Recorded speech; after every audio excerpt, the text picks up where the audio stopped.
penglihatan ini kelihatannya pasti terjadi. Dan pesan itu disampaikan seluruh Indonesia. Jadi saudara harus mulai sekarang.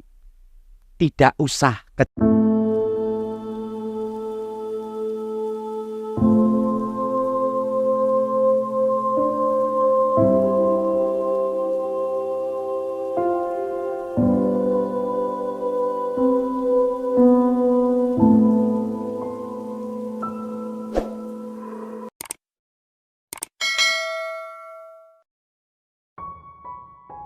Dua Timotius pasal 3. Keadaan manusia pada akhir zaman. Ketahuilah bahwa pada hari-hari terakhir akan datang masa yang sukar. Manusia akan mencintai dirinya sendiri dan menjadi hamba uang. Mereka akan membual dan menyombongkan diri. Mereka akan menjadi pemfitnah. Mereka akan berontak terhadap orang tua dan tidak tahu berterima kasih. Tidak mempedulikan agama, tidak tahu mengasihi, tidak mau berdamai, suka menjelekkan orang, tidak dapat mengekang diri, garang, tidak suka yang baik, suka mengkhianat, tidak berpikir panjang, berlagak tahu, lebih menuruti hawa nafsu daripada menuruti Allah. Secara lahiriah, mereka menjalankan ibadah mereka, tetapi pada hakikatnya mereka memungkiri kekuatannya. Jauhilah mereka itu. Sebab di antara mereka terdapat orang-orang yang menyelundup ke rumah orang lain dan menjerat perempuan-perempuan lemah yang syarat dengan dosa dan dikuasai oleh berbagai-bagai nafsu, yang walaupun selalu ingin diajar, namun tidak pernah dapat mengenal kebenaran. Sama seperti Yanes dan Yambres menentang Musa, demikian juga mereka menentang kebenaran. Akal mereka bobrok dan iman mereka tidak tahan uji. Tetapi sudah pasti mereka tidak akan lebih maju, karena seperti dalam hal Yanes dan Yambres, kebodohan mereka pun akan nyata bagi semua orang. Iman bertumbuh dalam penganiayaan dan dalam pembacaan kitab suci. Tetapi engkau telah mengikuti ajaranku, cara hidupku, pendirianku, imanku, kesabaranku, kasihku dan ketekunanku.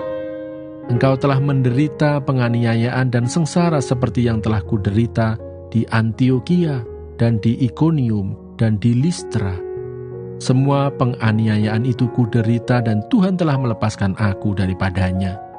Memang setiap orang yang mau hidup beribadah di dalam Kristus Yesus akan menderita aniaya. Sedangkan orang jahat dan penipu akan bertambah jahat. Mereka menyesatkan dan disesatkan. Tetapi hendaklah engkau tetap berpegang pada kebenaran yang telah engkau terima dan engkau yakini, dengan selalu mengingat orang yang telah mengajarkannya kepadamu. Ingatlah juga bahwa dari kecil engkau sudah mengenal kitab suci yang dapat memberi hikmat kepadamu dan menuntun engkau kepada keselamatan oleh iman kepada Kristus Yesus. Segala tulisan yang diilhamkan Allah memang bermanfaat untuk mengajar, untuk menyatakan kesalahan, untuk memperbaiki kelakuan, dan untuk mendidik orang dalam kebenaran.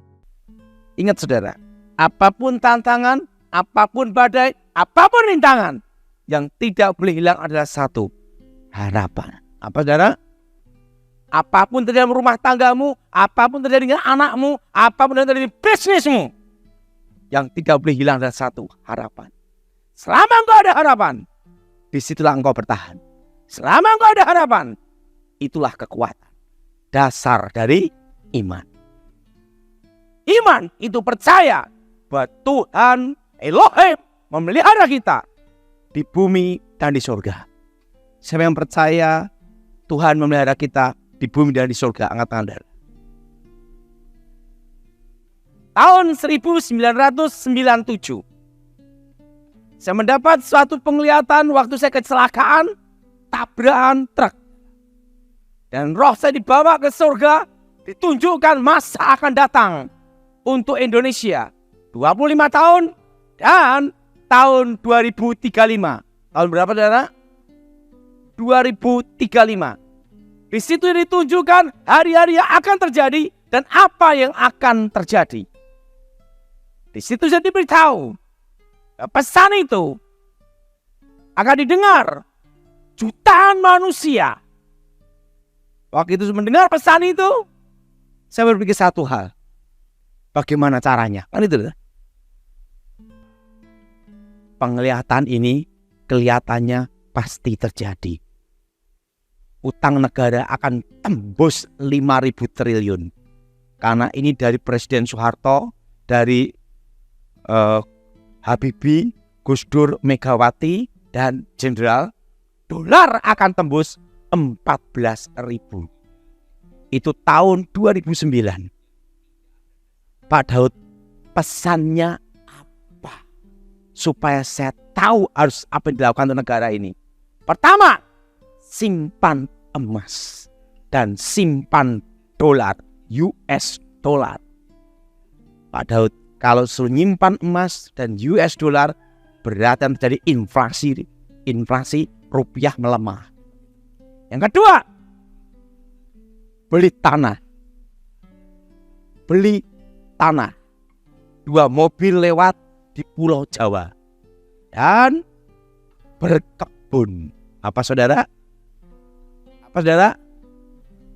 Langsung ngomong gini, berarti akan terjadi krisis pangan.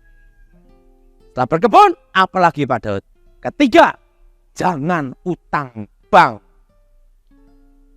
Termasuk KPR juga. Langsung Edwibo gini, Pak Daud, dengarkan perintah. Kamu tidak boleh bicarakan ini kepada siapapun sampai SBY tidak jadi presiden lagi. Kalau SBY turun, kamu diizinkan berbicara. Selama kamu ada di ring 1, kamu tidak boleh memberitahu siapapun hal ini. Itu saya rahasiakan, Dara. Dan tahun 2014 saya berkata sama almarhum Edwibo, izin Jenderal, SBY sudah tidak jadi presiden, sudah diganti Jokowi, boleh tidak saya bicara? Silahkan, sudah waktunya engkau bicara. 2015 langkah pertama, saya beli tanah dulu. Karena saya mendapat perintah itu harus berkebun dulu. Saya beli tanah dulu di daerah Boyolali untuk berkebun, tanam durian, tanam apokat. 2015 saya sampaikan pesan itu. Tidak ada yang percaya. Bahkan orang mengatakan gila. 2019 pendeta-pendeta bernubuat. 2020 tahun berkat, tahun mujizat, tahun kelimpahan.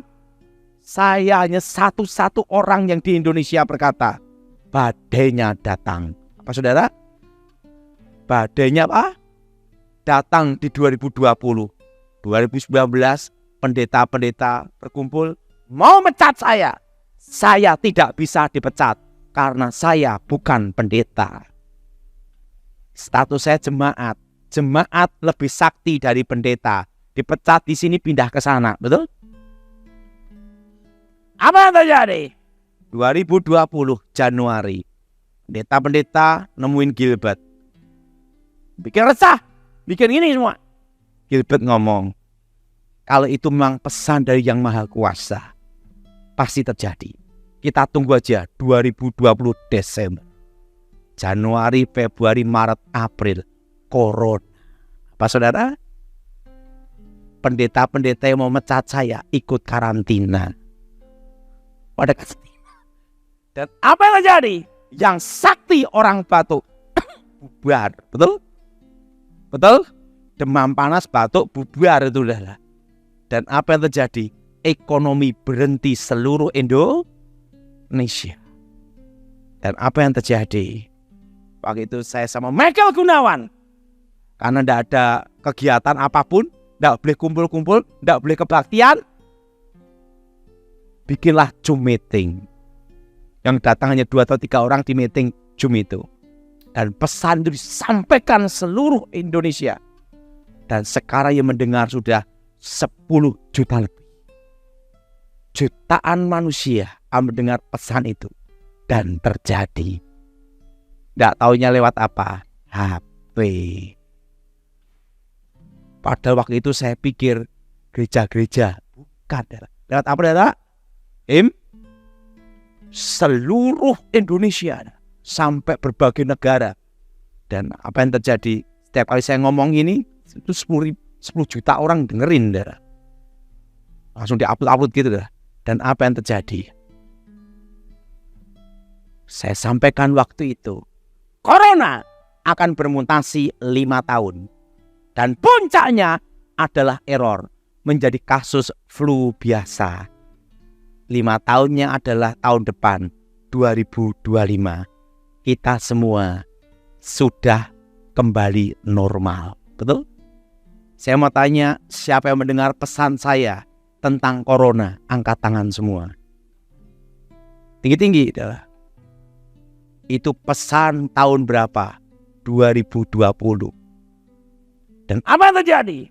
Pesan itu saya sampaikan. Tepatnya tahun 2021. Saya beritahu, malaikat maut akan turun dari surga. Banyak kematian akan terjadi. Dan semua disuruh ke rumah masing-masing, jangan keluyuran. Orang pada tidak percaya, ngata, mana malaikat mautnya? Gitu, teriak-teriak gitu. Begitu masuk Juni, Delta. Tiap 5 menit banyak yang mati ambulan. Betul? Betul? Yang mendengar pesan saya tentang Juli, tentang Delta 2021, angkat tangan coba. Tinggi-tinggi itu. Itu tahun 2021. Saya sampaikan itu. Banyak yang nelpon. Langsung nanya saya, Pak Daud, malaikat maut sekarang di mana? Di atap rumahmu. Di mana? Di atap rumahmu, nunggu kamu. Langsung semua pada nunggu. Orang gila ini ngomong apa lagi katanya. 2021 Oktober November, malaikat maut itu suruh kembali ke surga sama Yang Maha Kuasa. Langsung Delta turun. Di situ tahun 2022 kita mulai belajar normal. Waktu itu saudara, saya sampaikan tahun 2022 bahwa kita akan mengalami inflasi terus sampai 5 tahun. Puncaknya 2026. Siapa yang mendengar pesan saya tentang inflasi, angkat tangan saudara. Nah, itu tahun 2021 udah saya sampaikan. Kita akan inflasi selama 5. Harga-harga naik. Dan yang tidak naik hanya harga diri. Itu langsung. Dan tahun 2021 saya dipanggil di Binagraha sama Kepala Staf Presiden Muldoko. Karena dia tahu saya. Dan beritahu sama Muldoko, nanti cawapres nanti Gibran. Karena tahun 1997 saya ngelihat wapresnya anak muda, Gibran. Wajahnya ini. Tidak percaya. Dia berkata, tidak mungkin usia di bawah 40 tahun. Undang-undang di atas 40. Tidak bisa mas. Yang Maha Kuasa beritahu cawapresnya ini. Kunci kemenangan di sini. Itu tahun 2021. Dan tahun 2022 saya umumkan cawapres terkuat Gibran, capres militer. Waktu itu saya ngomong 95% menang. Tidak berani saya ngomong 100%. Kenapa? Masuk penjara. Cipta kondisi namanya. Makanya tak kasih 5% hilang dulu. Nah, yang mendengar pesan saya tentang Wapres Gibran, angkat tangan. Itu tahun 2021. Wow, banyak. Dan tahun 2022 saya di Kementerian Pertahanan ketemu Glenny Kerupan. Satu liting Prabowo, satu liting SB. Tangan kanannya Prabowo. Waktu itu saya ngomong sama Glenny Kerupan, karena pernah satu tim sama saya, pernah dalam penugasan, sama-sama pernah tugas. Waktu saya ngawal presiden, saya ngomong sama Glenny, Glenn, dengerin gua. Wapresnya Gibran, kunci kemenangan. Glenny bilang gini, Mas, ora iso. Pertama, Ibu Mega minta Puan Presiden, Wapres Prabowo, Capres Puan, Cawapres Prabowo. Glenn dengerin saya, 100% kalah. Gak usah kampanye, bubar udah, kalah. Karena Yang Maha Kuasa beritahu cawapresnya itu nanti muda model seperti ini, yaitu Gibran itu. Itu tahun berapa? 1997. Mas, tapi nggak bisa mas. Umurnya mas. Glenn, dengerin saya. Ini jenderal nih dah, di Kementerian Pertahanan. Aku ngelihat sendiri di sana, MK akan putuskan minimal pernah menjadi pejabat publik. Orang punya KTP, Glenn, tidak harus di atas 17 tahun. Kalau misalnya usia 15 tahun punya anak, apa tidak boleh punya KTP? Lah anaknya kakaknya gimana? Oh betul juga ya. Nanti MK-nya itu, Glenn, minimal pernah menjadi pejabat publik. Tahun 2022 adalah 2023, 2024 MK putuskan cawapresnya Gibran. Langsung Daud pasti menang ini. Telepon lagi 1 atau 2 putaran. Aku ndak lihat. Aku udah lihat. Aku aja presidennya Prabowo. Saya lihat aja itu. Ini sesuai semua, Daud. Persis semua ini. Dari keputusan ini semua. Kalian, lu percaya sama gua. Saya ngelihat di surga itu semua.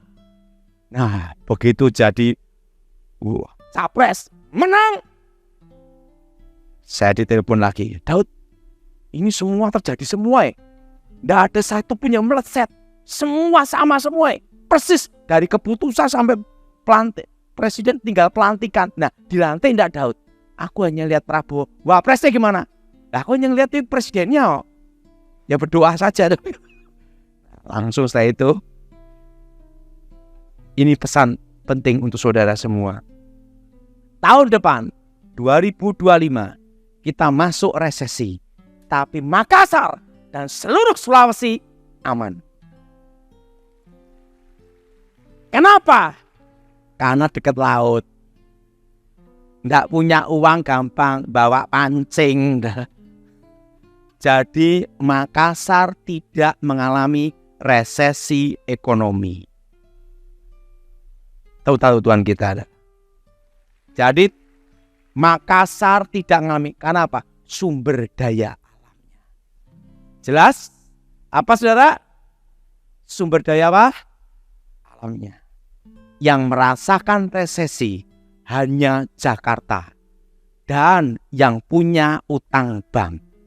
Karena kondisi ekonomi seperti ini daya beli masyarakat turun itu sampai tahun 2026. Termasuk properti stagnat sampai 2026. Dan puncak inflasi 2026 setelah lewat 2027. Harga properti akan naik semua. Jadi jangan jual properti tahun ini.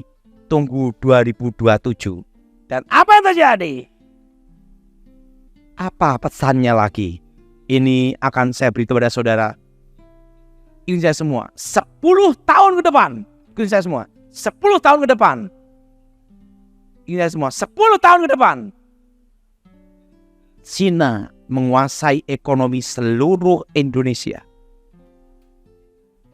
Dan yang bertahan hanya 4 ini. Jadi Cina akan menguasai metal, industri metal, nikel, baja, besi, aluminium. Itu akan dikuasai Cina. Dan tekstil, IT akan dikuasai Cina 10 tahun ke depan. Dan yang bertahan 4 ini seterusnya. Pertama, pertanian perkebunan. Apa saudara? Jadi saudara yang bisnis pertanian perkebunan itu aman. Palawija aman. Kedua, perikanan peternakan. Apa saudara? Apa saudara? Perikanan apa saudara? Perikanan adalah apa saudara? Peternakan. Itu yang aman. Jelas? Jelas? Dan yang ketiga, logistik. Distribusi. Yang berhubungan dengan driver sopir aman semua. Karena SIM harus orang Indonesia. Jelas? Distribusi, logistik aman. Jelas? Jelas? Termasuk toko besi aman. Karena material yang berhubungan dengan pasir dan batu. Karena tidak import ngambil gunung, betul? Jelas? Ini apa? Aman 10 tahun ke depan. Dan yang keempat, ini penting untuk saudara. Properti tanah aman semua. Karena membatasi hak kepemilikan asing. Jelas, saudara? Ini yang aman. Pak, kos-kosan gimana? Aman. Jelas? Jelas? Jelas? Jelas?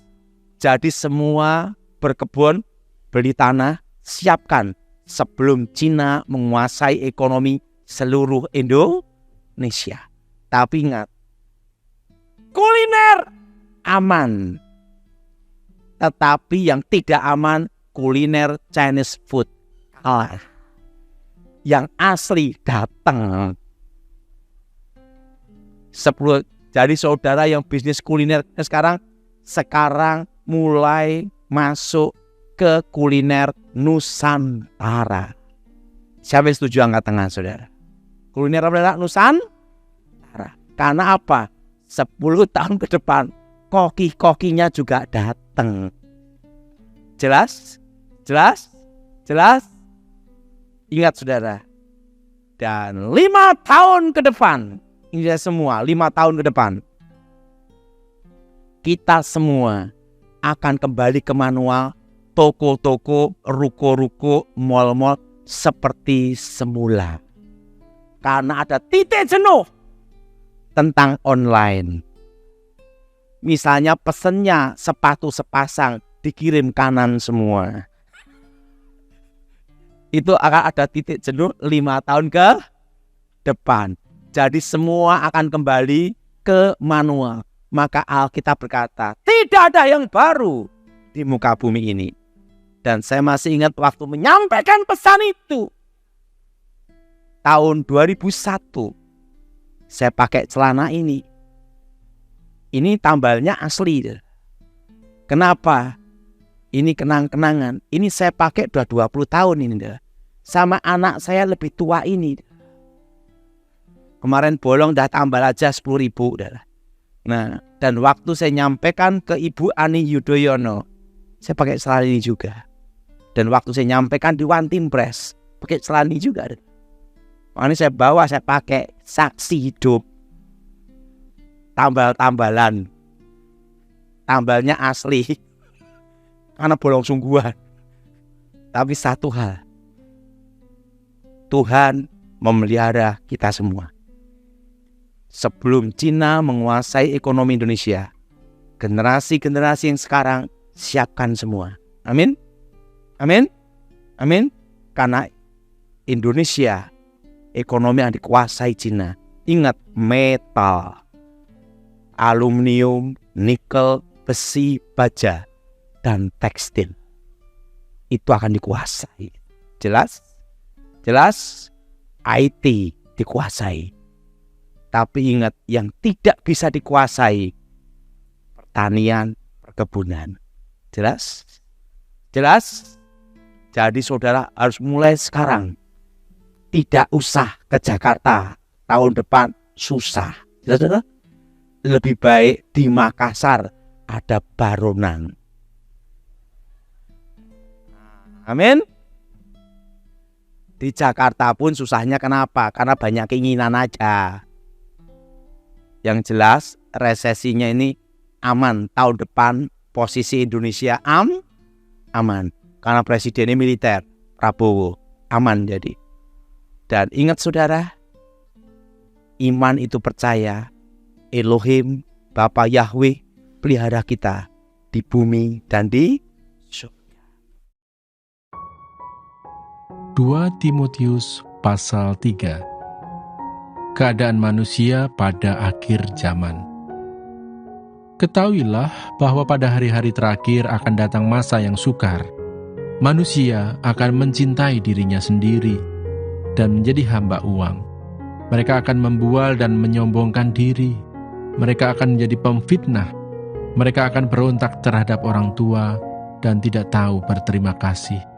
Tidak mempedulikan agama, tidak tahu mengasihi, tidak mau berdamai, suka menjelekkan orang, tidak dapat mengekang diri, garang, tidak suka yang baik, suka mengkhianat, tidak berpikir panjang, berlagak tahu, lebih menuruti hawa nafsu daripada menuruti Allah. Secara lahiriah, mereka menjalankan ibadah mereka, tetapi pada hakikatnya mereka memungkiri kekuatannya. Jauhilah mereka itu, sebab di antara mereka terdapat orang-orang yang menyelundup ke rumah orang lain dan menjerat perempuan-perempuan lemah yang syarat dengan dosa dan dikuasai oleh berbagai-bagai nafsu, yang walaupun selalu ingin diajar, namun tidak pernah dapat mengenal kebenaran. Sama seperti Yanes dan Yambres menentang Musa, demikian juga mereka menentang kebenaran. Akal mereka bobrok dan iman mereka tidak tahan uji. Tetapi sudah pasti mereka tidak akan lebih maju, karena seperti dalam hal Yanes dan Yambres, kebodohan mereka pun akan nyata bagi semua orang.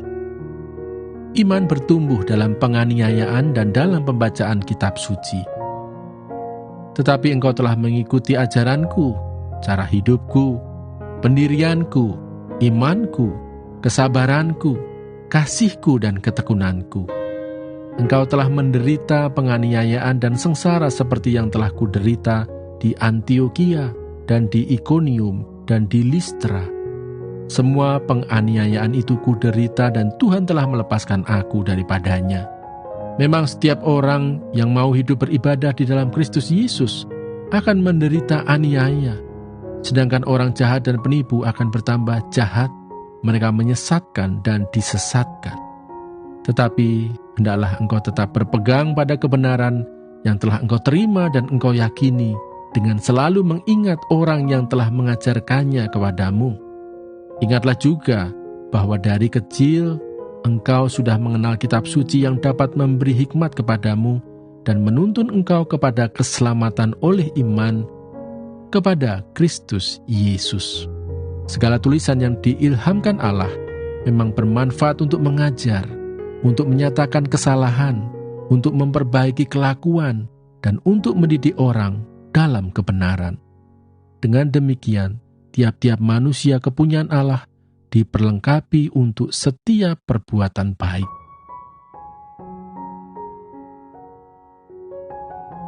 Dua Timotius pasal 4. Penuhilah panggilan pelayananmu. Di hadapan Allah dan Kristus Yesus yang akan menghakimi orang yang hidup dan yang mati, aku berpesan dengan sungguh-sungguh kepadamu demi penyataannya dan demi kerajaannya. Beritakanlah firman, siap sedialah baik atau tidak baik waktunya. Nyatakanlah apa yang salah, tegurlah dan nasihatilah dengan segala kesabaran dan pengajaran, karena akan datang waktunya. Orang tidak dapat lagi menerima ajaran sehat, tetapi mereka akan mengumpulkan guru-guru menurut kehendaknya untuk memuaskan keinginan telinganya. Mereka akan memalingkan telinganya dari kebenaran dan membukanya bagi dongeng. Tetapi kuasailah dirimu dalam segala hal, sabarlah menderita, lakukanlah pekerjaan pemberita Injil, dan tunaikanlah tugas pelayananmu. Mengenai diriku, darahku sudah mulai dicurahkan sebagai persembahan, dan saat kematianku sudah dekat. Aku telah mengakhiri pertandingan yang baik, aku telah mencapai garis akhir, dan aku telah memelihara iman. Sekarang telah tersedia bagiku mahkota kebenaran yang akan dikaruniakan kepadaku oleh Tuhan, Hakim yang adil, pada harinya, tetapi bukan hanya kepadaku, melainkan juga kepada semua orang yang merindukan kedatangannya. Pesan terakhir, berusahalah supaya segera datang kepadaku, karena Demas telah mencintai dunia ini dan meninggalkan aku. Ia telah berangkat ke Tesalonika. Kreskes telah pergi ke Galatia, dan Titus ke